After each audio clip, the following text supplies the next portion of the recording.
The desert was not quiet that evening. It rarely ever was. Wind dragged its fingers over the low brush, rattling the brittle bones of last season's weeds, carrying grit that scoured a man's face until he felt carved from stone himself. Elias Boone trudged a narrow trail toward his cabin with the same weariness he always wore, a tired mule trailing behind with 2 sacks of cornmeal slung across its back. His boots had long ago given up the comfort of soles. Leather flaps dragged in the dust, patched with rope where nails had once been. His shirt clung damply to his skin, sweat making dark patterns down his chest, and his hat brim sagged with age.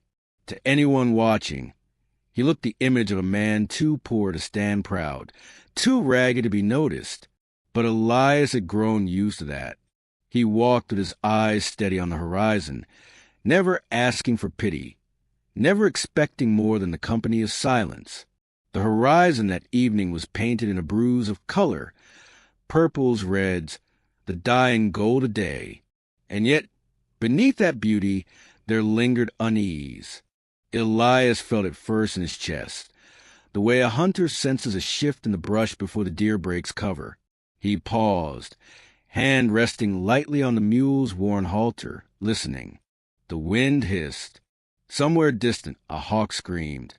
Then, fainter than a whisper, the whine of something fast. An arrow hissed past his cheek, close enough that he felt the air split against the skin. Instinct jerked his body down. His shoulder slammed the mule, sending the poor animal braying in confusion, while his eyes searched for the source. Another arrow sliced the air. He saw them then. 2 figures running desperately across the low ground ahead, long hair streaming black against the fading sky. Arrows rained after them like a storm of wasps. Without thought, Elias moved, his body answering some wordless command born of blood rather than reason. He lunged forward, and the next arrow meant for one of the fleeing women found him instead. The shaft buried deep in his side, just below the ribs, and the world lurched with the impact. Pain flared white-hot, stealing the breath from his chest, but his legs carried him forward until they gave out and dropped him hard into the dust. The women reached him almost at once. They were tall, taller than most men, and carried the raw presence of the mountains in their bearing, though their steps faltered with exhaustion. One dropped to her knees beside him, her dark eyes sharp as obsidian, while the other whirled, bow drawn, sending a warning shot into the ridge where their pursuers hid. Her voice cut through the chaos, a stream of Apache words Elias could not understand, but he felt the urgency in them, felt the power of sisters who had fought for too long to give up now. The one at his side pressed her hand against the wound, her palm hot and unyielding. He winced but did not cry out. She tore a strip of cloth from her tunic, binding it tightly. Her touch was not gentle, but it carried something steadier than mercy. It carried necessity. Their pursuers' shadows slipped away, retreating, unwilling to challenge arrows with their own spent quivers.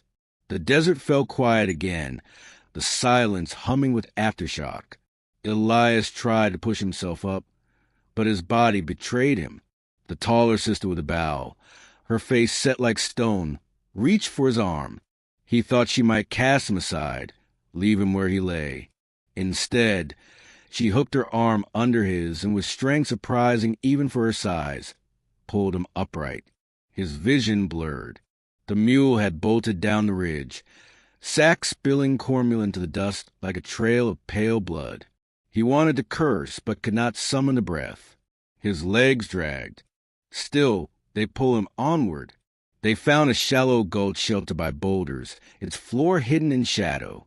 There, the sisters lowered him to the ground. He fought for air, listening to the sound of his own blood leaking out in slow rhythm. He wondered, distantly, why he had leapt in the first place. A poor rancher, half dead before the arrow even touched him. What business had he thrown himself into another's fight? But then he saw the faint quiver of the woman's hands as she bound him tighter, the way her lips pressed together with resolve even as her eyes betrayed the trembling of fear, and he thought, Perhaps a man's worth was not in cattle or coin, but in the moment he chose not to stand aside. The sisters exchanged low words, glancing at him as though he were both burdened and puzzled.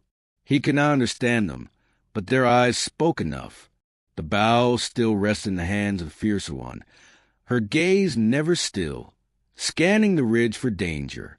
The healer, her hand smeared with his blood, finally sat back, shoulders rising and falling with her breath.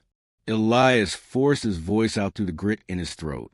"Name," he rasped, touching his chest weakly. "Elias." The healer stared at him for a long moment, then touched her own chest. "Naeli." Her voice was low, edged with mistrust. She gestured toward her sister. "Tala." Elias nodded, though the movement sent pain spiraling through him. He closed his eyes against the gathering dark, unsure if he would wake again. But he did. Hours later, the desert night stretched overhead, a sky thick with stars. His side throbbed. The fire of fever had not yet set in, though his body trembled with weakness. Naeli sat nearby, eyes half-lidded but alert, while Tala leaned against a stone, her bow across her knees. The sight of them stirred something quiet inside him, a recognition that he was no longer walking alone through the endless silence. When dawn crept, they moved him again. He could not protest, though every step ground the arrow deeper. The sisters bore most of his weight, half dragging him until his boots tore open at the toes. At last, the shape of his cabin rose on the ridge, a lonely shack of weathered boards that looked as though a hard wind might strip it to pieces. Smoke did not rise from its chimney, for Elias rarely had the wood to burn. The place mirrored a man, patched, stubborn, overlooked. They laid him inside, onto his narrow cot. The room smelled of dust and rusted iron, with shelves nearly bare save for a cracked tin cup, a single skillet, and a Bible missing its cover. Naeli's eyes traveled over the poverty laid bare, and Elias burned with shame deeper than his wound. He had nothing to offer, nothing to prove he was a man worth saving. Yet still they worked. Tala ground dried herbs from a pouch at her waist, mixing them with water. Naeli stripped the bloody cloth, cleaned the wound with careful hands, then pressed the bitter-smelling paste into the flesh. Elias clenched his jaw, refusing to cry out. She met his eyes, and for the first time there was no mistrust there, only a faint recognition of shared endurance. In town, the gossip began before noon. Old man Avery, who had spotted the scuffle from the ridge, carried the tale with relish. By the time Sheriff Clay Harlan leaned back in his chair outside the saloon, the story had twisted into something near scandal. Boone took an arrow for 2 Apache women. Avery croaked. Drag 'em home like some night out of them old stories. Laughter rolled from the men nearby. Poor fool ain't got 2 dimes, but he's got himself 2 squaws under his roof. Sheriff Harlan spat into the dust. Mark me, he'll bring nothing but trouble. Apache blood and white blood don't mix. Boone's already 1 step from beggar.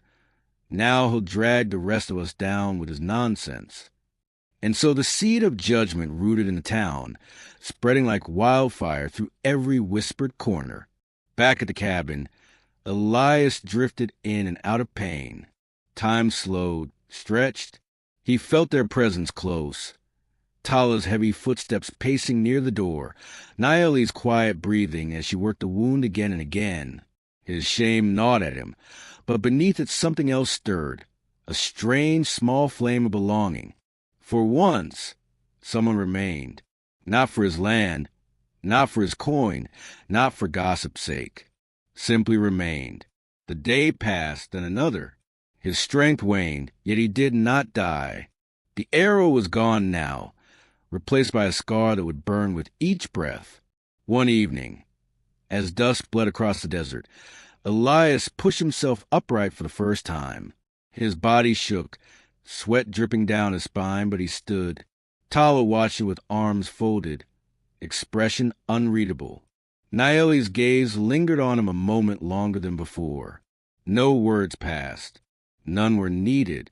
The act itself spoke louder than any speech, that a poor man who had no reason to live on still refused to fall. And thus the first turn of fate sealed itself. Elias Boone, poorest of ranchers, had thrown his body between death and two sisters he barely knew. In that act, the world had shifted, though neither he nor they yet understood how far the ripples would spread. Outside, the desert wind carried whispers of gossip from town, whispers sharp enough to cut flesh. Inside, silence bound them together, fragile, unsteady, yet already stronger than the world beyond those wooden walls. The days that followed bled into one another, the sun rising like a burning coin each morning, setting each evening with the weariness of a world too used to hardship. Elias Boone learned quickly that survival was no longer just his own burden to carry. The two Apache sisters remained, not as guests exactly, and not as captives of circumstance either, but as silent witnesses tethered to him by the thread of his sacrifice.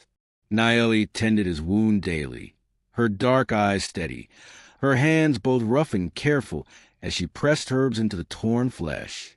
Tala stayed always near the door, bow never far from reach, her posture alert, her silence heavier than stone.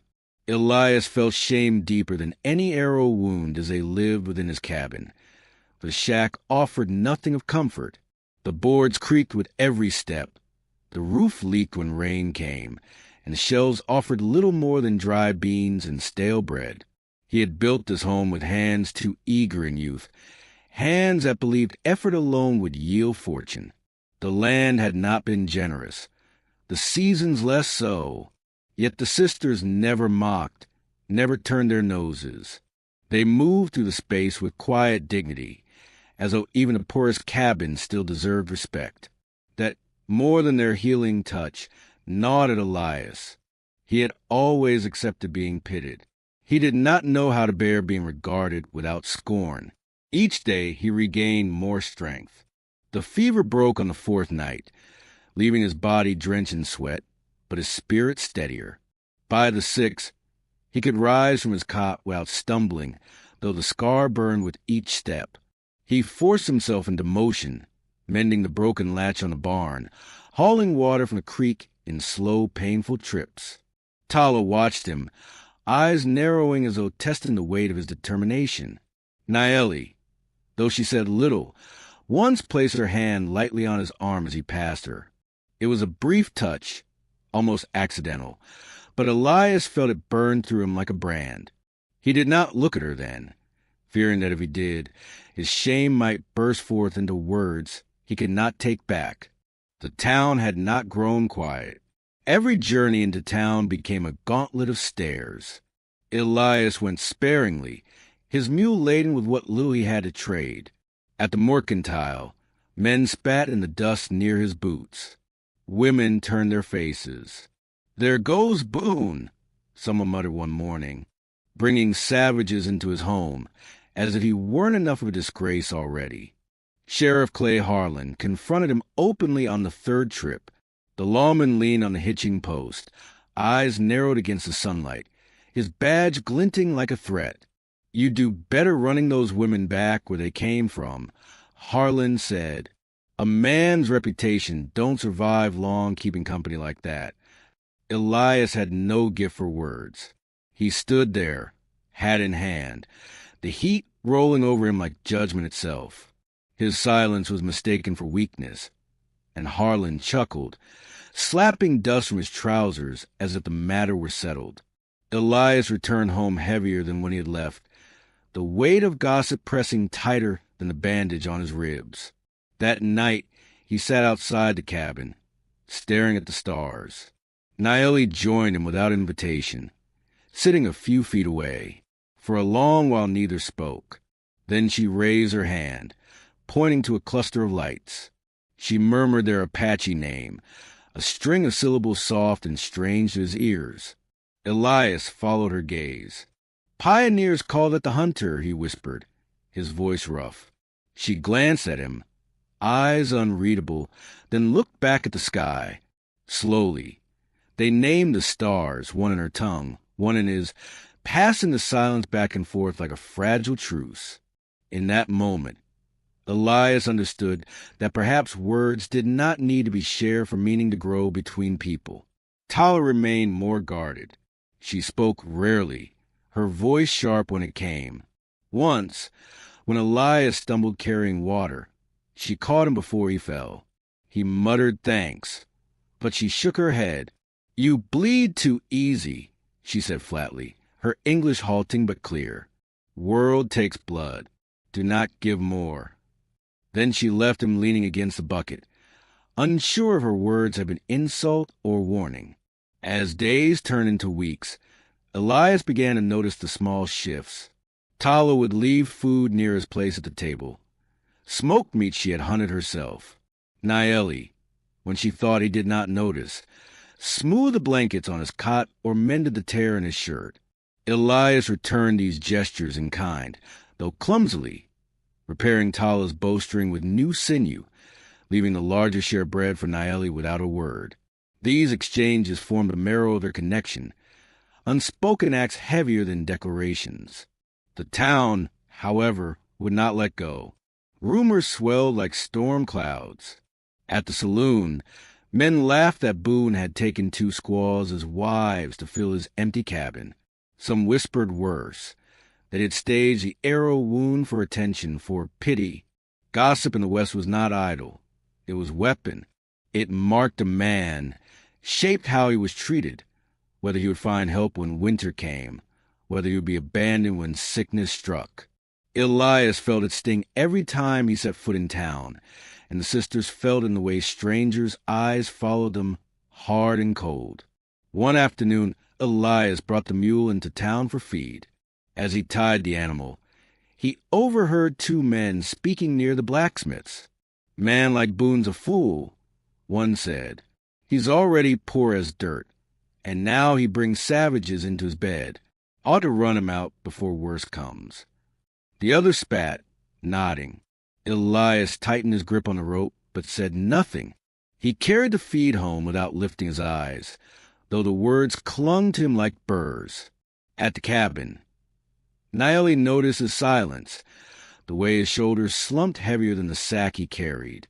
She reached out, touched the scar at his side, lightly as though to remind him he was still standing. "Strong," she said softly. Her accent made the word new, almost holy. Elias looked at her then, and for the first time did not see pity in her gaze. He saw recognition. That night he dreamed of fire, of townsfolk carrying torches, of Sheriff Harlan's voice booming judgment, of being dragged into the street. He woke drenched in sweat, the scar aching as though the arrow still twisted inside. He rose, stepped outside into the cool desert air. Tala was already there, bow in hand, watching the horizon. "You fear them," she said simply, not looking at him. Elias did not answer. His silence was answer enough. The days stretched, the bond between them growing in quiet ways. Once, as he struggled to lift a water bucket, Naeli steadied his hand, her fingers lingering longer than necessary. Another evening, Tala returned with a rabbit, tossing it onto the table with a grunt. Elias cleaned it while she sharpened her arrows. In these shared tasks, an unspoken rhythm formed, each gesture answering another. They were no longer 3 strangers bound by accident, but something else, something unsteady yet undeniable. Still, the weight of the town pressed in. Elias began to feel the boundary tightening, as though every step beyond his land was a step toward confrontation.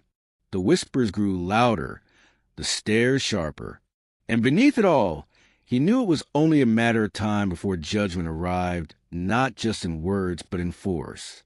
One late afternoon, as the sun bled gold across the desert, Elias stood outside mending the fence. His scar burned with each hammer strike, but he pressed on. From the corner of his eye, he saw Naeli watching him, her face half hidden by her hair. For a moment, the world slowed. the dust in the air caught like smoke, the sky a wide expanse of fire, and Elias realized he was no longer alone in bearing shame. They shared it now, just as they shared bread, silence, and the night sky. And yet, far off in the distance, a figure on horseback rode the ridge, pausing only long enough to watch before turning back toward town. Elias knew then that whispers had grown into something larger. Someone was carrying word farther, to ears that might not forgive. When he entered the cabin that evening, the sisters were quiet. Tala's eyes searched his face, her jaw tight, while Naeli's hand stilled over the pot she stirred. They felt it too, the shift in the air. Something was coming. The silence inside that cabin was not empty anymore. It was bracing, waiting, a held breath before the storm. And as Elias lay down that night, the desert wind rattling the board around him, he felt the weight of two truths pressing in. One was the ache of belonging he had not known he needed, found in the quiet company of two sisters who had every reason to leave but had not. The other was a shadow of judgment that grew longer each day, stretching toward his cabin like a hand preparing to close around him. The end of the section came not with a shout, not with violence, but with a single sound carried to the still night. A coyote's long howl echoing from the ridge, warning or omen, Elias could not tell.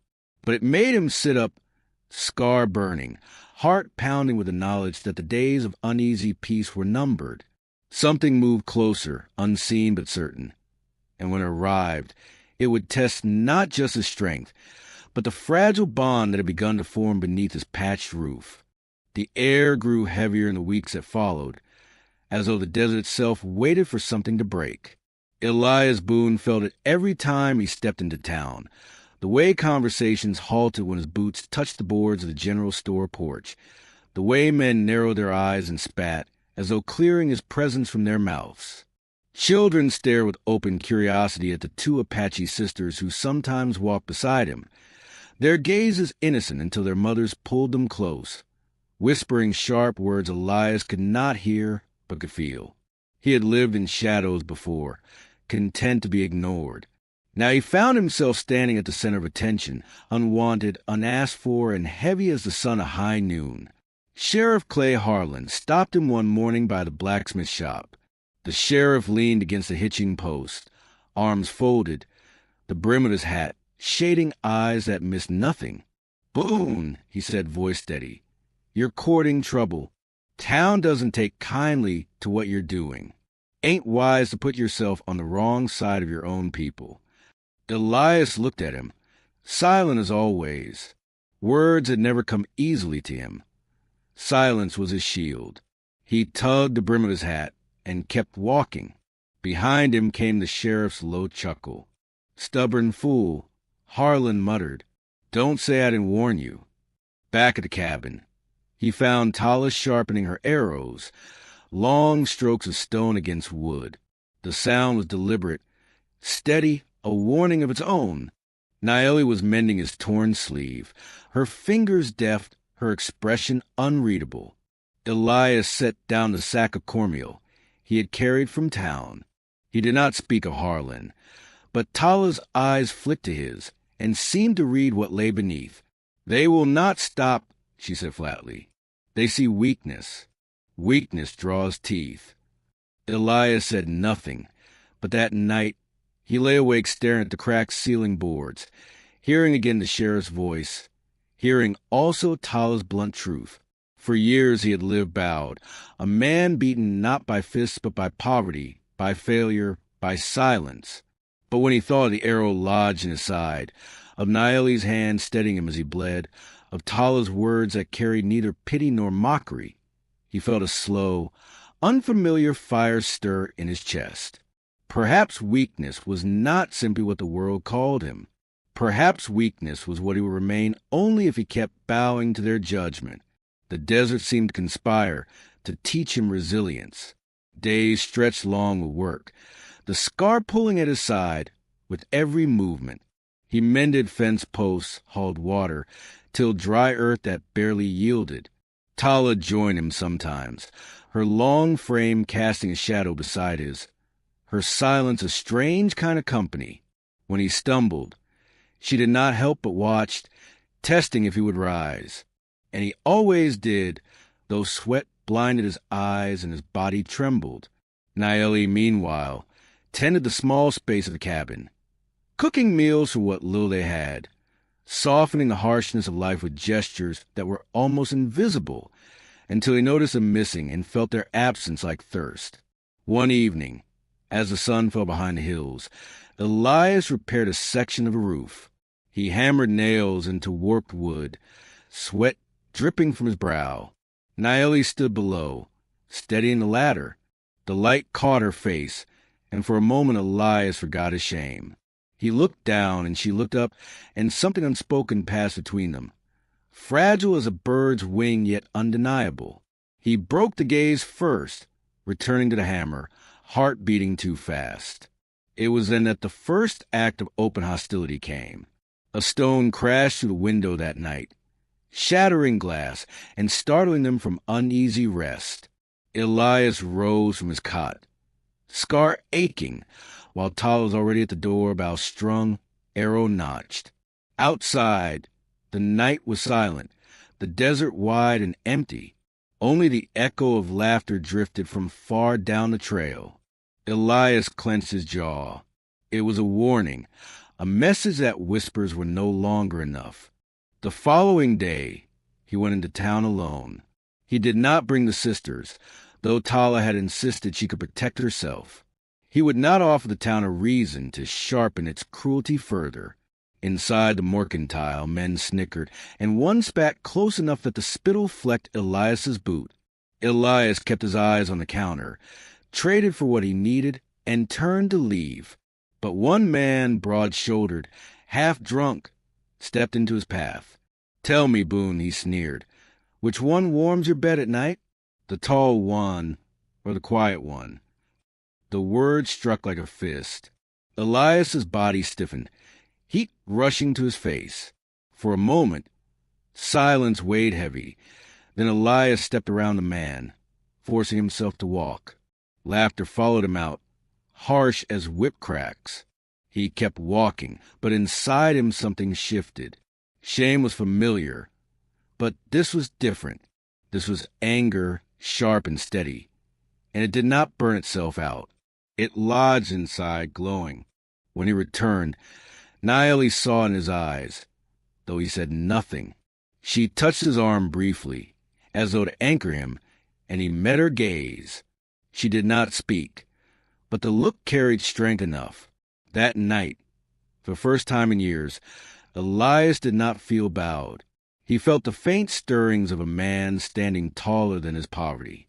The days that followed pressed harder. Sheriff Harlan came to the cabin, riding with 2 deputies. He dismounted slowly, dust swirling around his boots, eyes scanning the place with contempt. "Boone," he said, "this has gone on long enough. Folks are restless. They don't want your kind of trouble spilling into their town. You send these women back where they belong, or you'll answer for it." Tala stood in the doorway, bow in hand, eyes sharp. Naeli stayed behind her, steady and unafraid. Elias stepped forward, the scar at his side burning, but he did not waver. He said nothing, as was his way, but he did not move aside either. He simply stood, shoulders squared, gaze locked with the sheriff's. The silence stretched heavy, unbreakable. At last, Harlan spat into the dust, mounted his horse, and rode off. "You'll regret it, Boone," he called back. "Mark my words." That night the air was thick with tension. Tala paced like a restless wolf, muttering in her tongue. Naeli sat near the hearth, her hands folded, eyes distant. Elias sat too, the 3 of them enclosed in silence that spoke louder than speech. He knew then that the bond between them had deepened beyond chance. They were no longer merely survivors thrown together. They had become each other's defense, however fragile. The desert tested this bond the next week. A storm rolled across the plains, wind shrieking, rain lashing sideways. The roof threatened to lift, boards rattling like bones. Elias and Tala fought to secure it, nailing planks while the storm tore at them. Naeli worked inside, protecting what little food and blankets they had. When the storm broke at last, the cabin still stood, battered but unbroken. They collapsed together, exhausted, the three of them bound tighter by the struggle. And yet, beneath the closeness, Elias felt a shadow of what was to come. For every moment of resilience, there was a whisper in town, a warning from Harlan, a stone through glass. It was not a matter of if, but when the reckoning would arrive. He saw it in Tala's restless watchfulness, in Naeli's quiet resolve, in the way the desert itself seemed to hold its breath.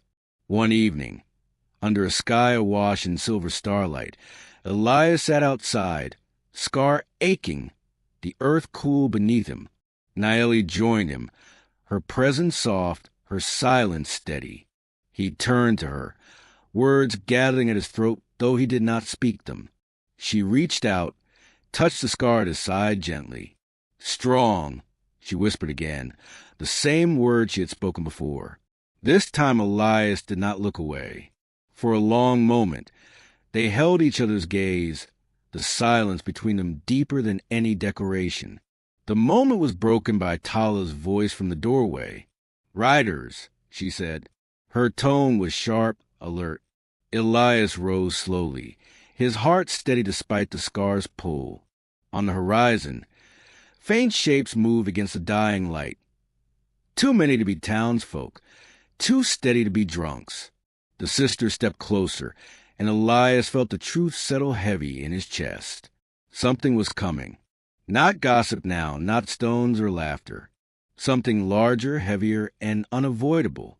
The bond they had built in silence, in shame, in shared survival, would soon be tested under the weight of judgment none of them could escape. The night closed around them with the sound of distant hooves carrying closer, each beat echoing like a drum in Elias's chest. He looked at Naeli, at Tala, and in their eyes he saw the same recognition. Whatever storm approached, they would face it together, bound not by blood or law, but by the choice to remain when all others had turned away.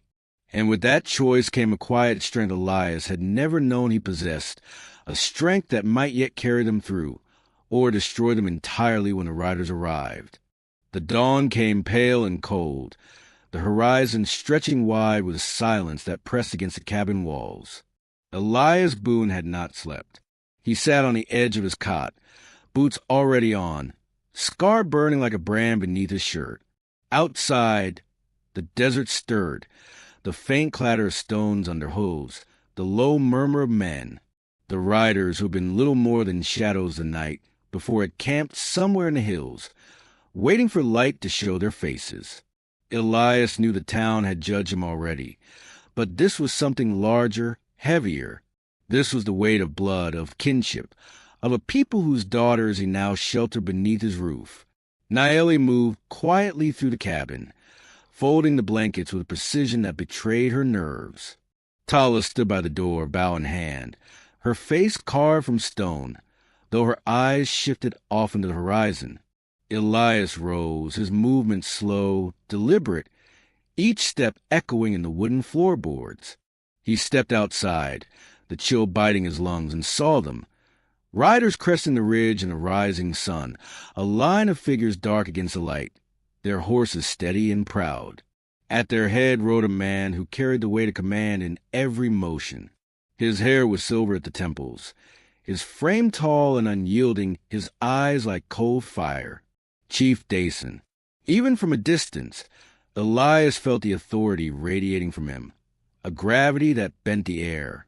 The sisters stepped out beside Elias, and in that moment, the truth of blood was laid bare. Their father had come for them.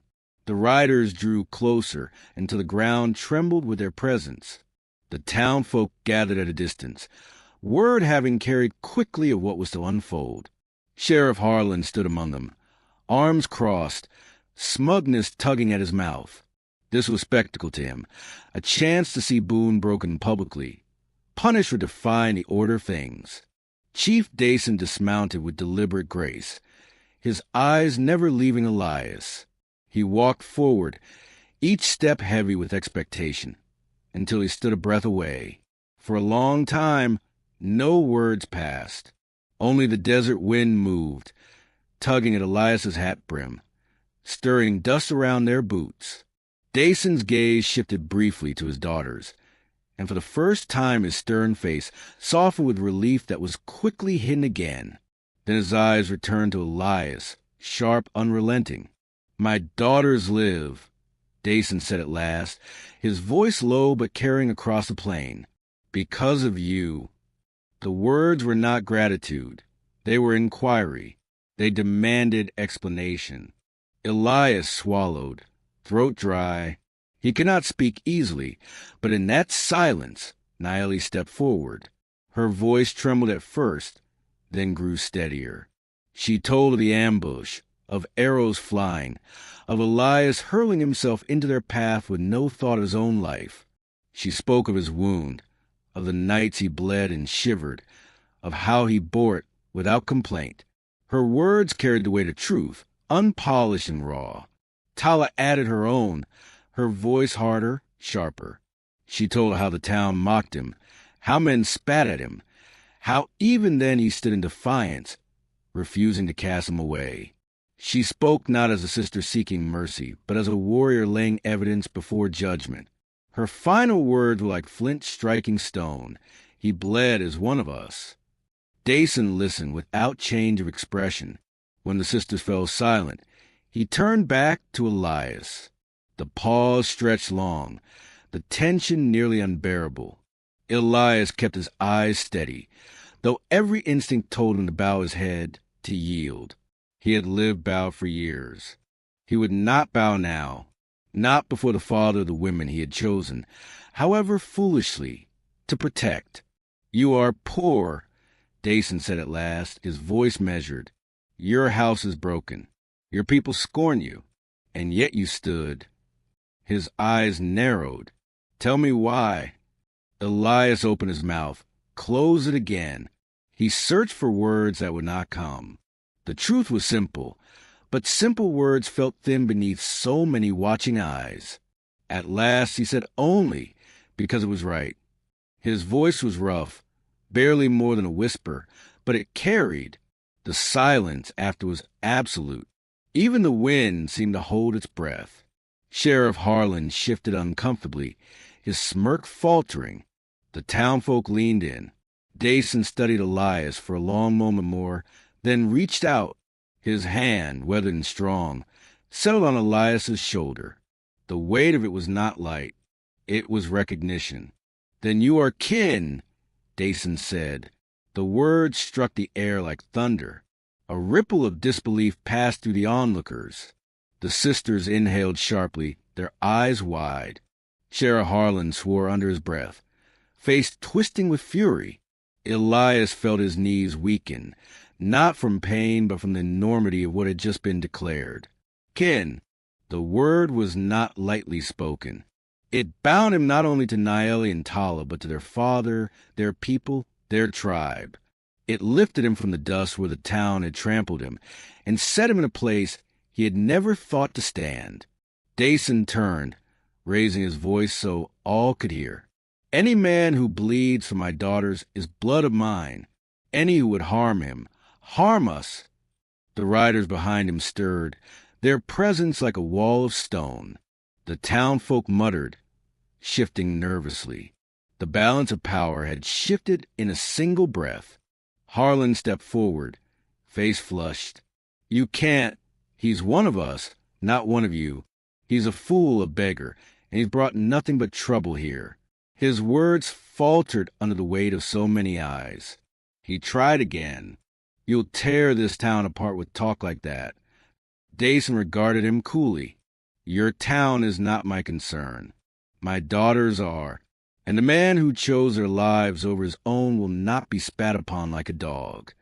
Harlan sputtered, but no words came. He turned on his heel, pushing through the crowd, his authority broken. The townfolk lingered, uneasy, uncertain. Some looked at Elias with something close to respect for the first time, others with fear, but none with the open contempt they had once wielded so freely. Elias stood still, the chief's hand leaving his shoulder at last, though the weight of it remained. Naeli's eyes met his, shimmering with something he could not name. Tala's gaze was steady, approving in her own way. Dason nodded once, solemn, then mounted his horse again. "You walk with us now," he said simply.